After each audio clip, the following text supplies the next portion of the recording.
আমার প্রিয় ছাত্রছাত্রীরা, সোমনাথ দার কোচিং সেন্টারে তোমাদের সবাইকে স্বাগত।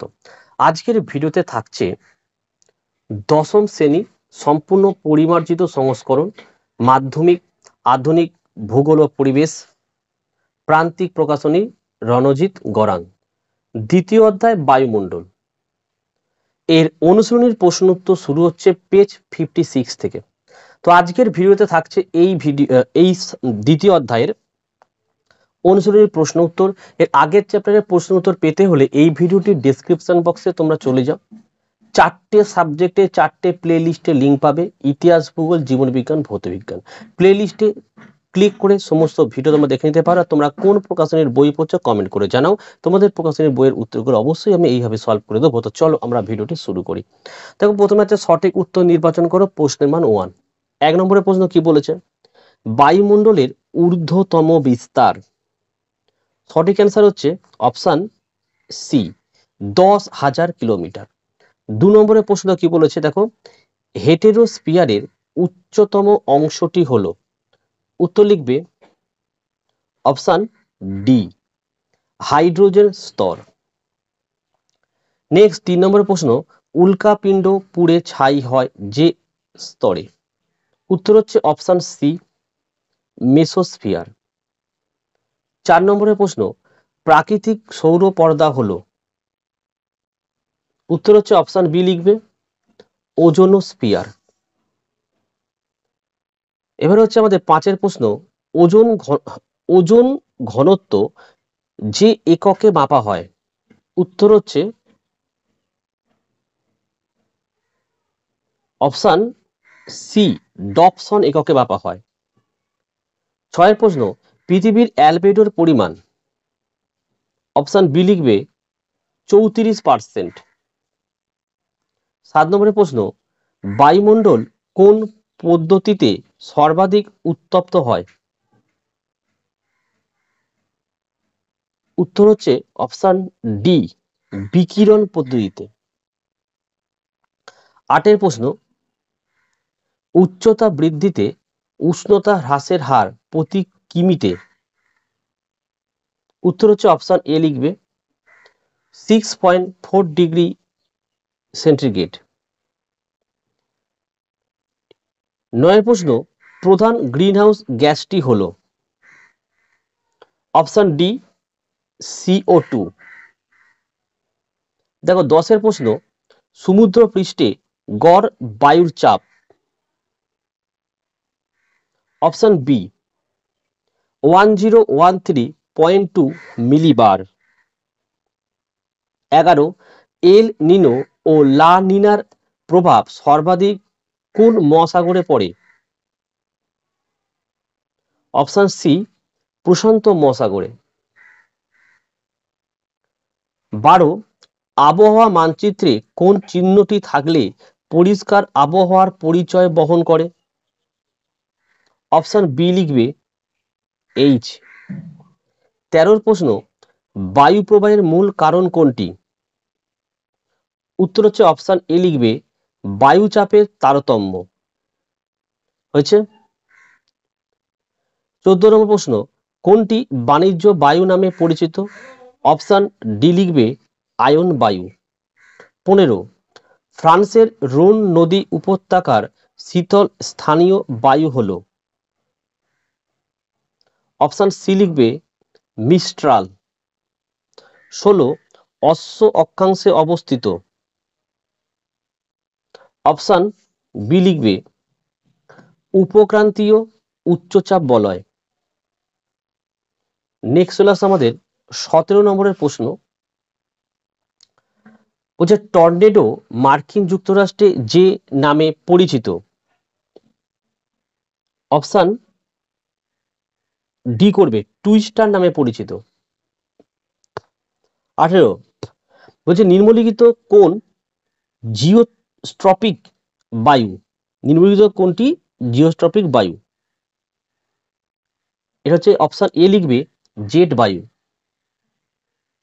19, দেখো বায়ুর আর্দ্রতা কোন যন্ত্রে মাপা হয়।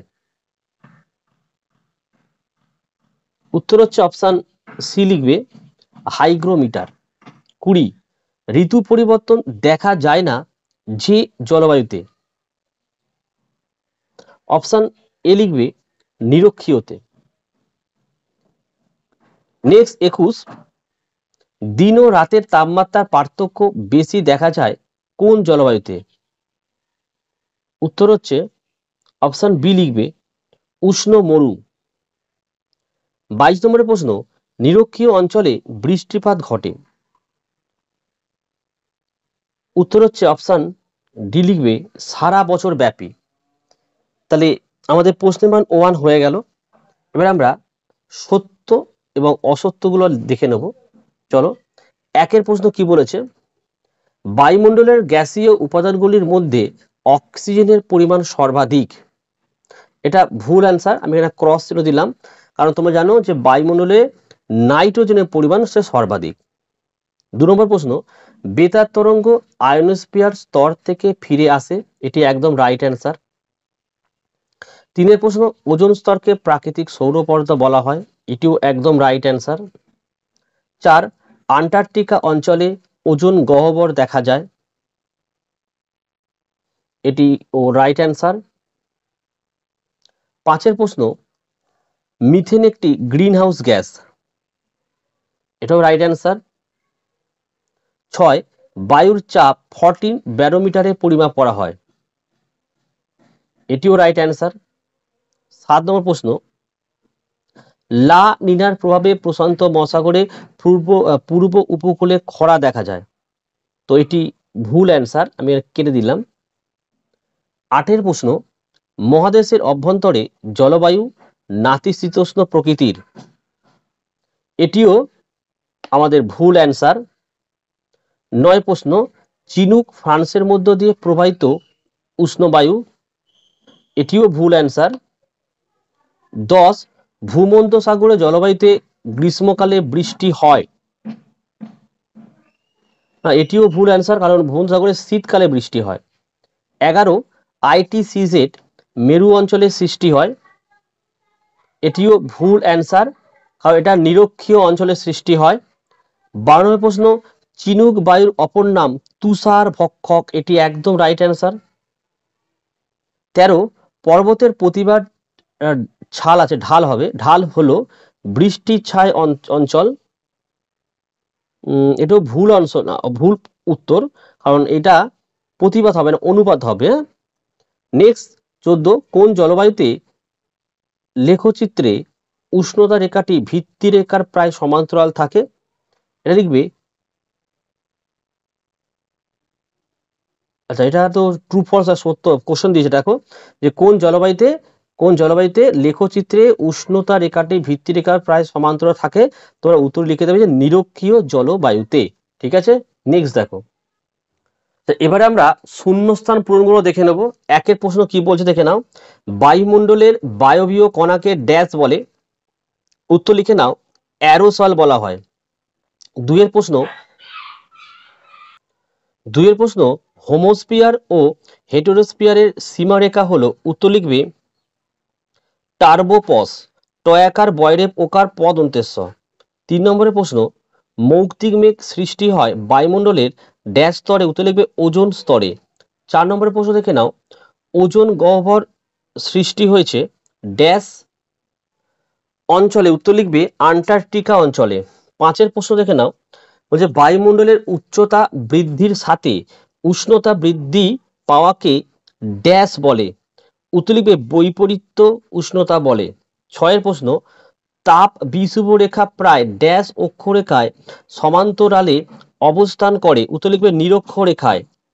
7 প্রশ্ন দেখো, বায়ু চাপের ঢাল বৃদ্ধি পেলে বায়ুর গতিবেগ বৃদ্ধি পায়। দেখো এই শূন্যস্থানে এইটাই লিখবে যে বৃদ্ধি পায় হবে, এটা মিস্টেক হয়েছে একটা। প্রশ্ন এরকম হতো, বায়ু চাপের ঢাল বৃদ্ধি পেলে বায়ুর গতিবেগ ড্যাশ পায়, লিখতে হবে বৃদ্ধি পায়। 8 প্রশ্ন, ড্যাশ বলের কারণে বায়ু উত্তর গোলার্ধের ডান দিকে ও দক্ষিণ গোলার্ধের বাম দিকে বাঁকে। উত্তর লিখবে কোরিওলিস বল।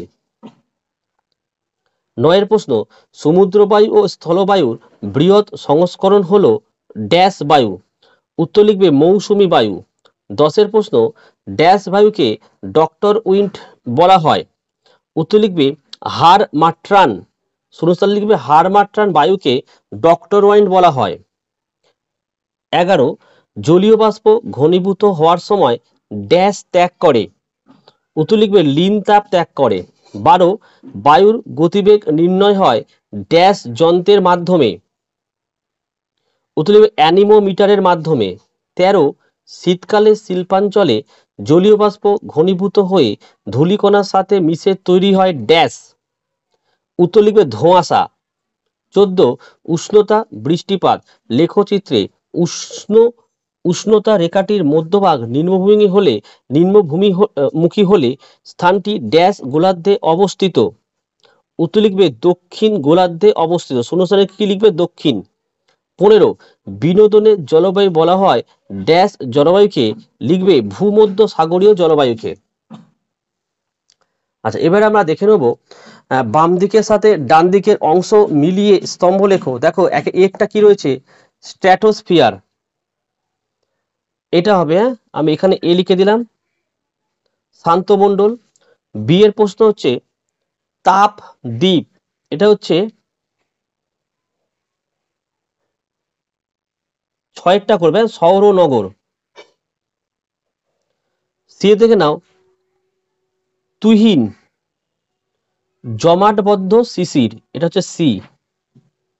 ম্যাগনেটোস্ফিয়ার বায়ুমণ্ডলের ঊর্ধ্বতম স্তর, এটা হচ্ছে ডি। ই দেখে নাও অনুবাদ ঢাল, এটা হচ্ছে বৃষ্টির ছায় অঞ্চল, এটা হলো ই। শিরক্ষ, এটা হচ্ছে তীরেরটা হবে রক্তিম বৃষ্টি। তাহলে আজকের ভিডিওটি আমি এখানে শেষ করছি। পরের পার্ট যদি তোমাদের লাগে অবশ্যই তোমরা কমেন্ট করে জানাও, তাহলে পরের পার্টটা খুব দ্রুত আমি নিয়ে আসবো। তোমরা কোন প্রকাশনীর বই পড়ছো কমেন্ট করে জানাও, তাহলে সেই প্রকাশনীর বইয়ের উত্তরগুলো এইভাবে সলভ করে দেবো। আর তোমরা যারা মাধ্যমিক পরীক্ষা দিতে চলেছো, সোমনাথদার কোচিং সেন্টার থেকে তোমরা সমস্ত বিষয়ের অধ্যায় ভিত্তিক নোট স্বল্প মূল্যে সংগ্রহ করতে পারো নিচের হোয়াটসঅ্যাপ নাম্বারে যোগাযোগ করে। আর ভিডিওটি যদি ভালো লাগে একটি লাইক করো এবং চ্যানেলে নতুন হলে চ্যানেলটিকে সাবস্ক্রাইব করো এবং পাশে থাকা বেল আইকন প্রেস করে অল নোটিফিকেশনটাকে অবশ্যই অন করো, যাতে আমি যখনই কোনো ভিডিও আপলোড করব সবার প্রথম যেন তোমার কাছে পৌঁছে যায়। তাহলে আজকের ভিডিও আমি এখানে শেষ করলাম। তোমরা প্রত্যেকে ভালো থেকো এবং সুস্থ থেকো।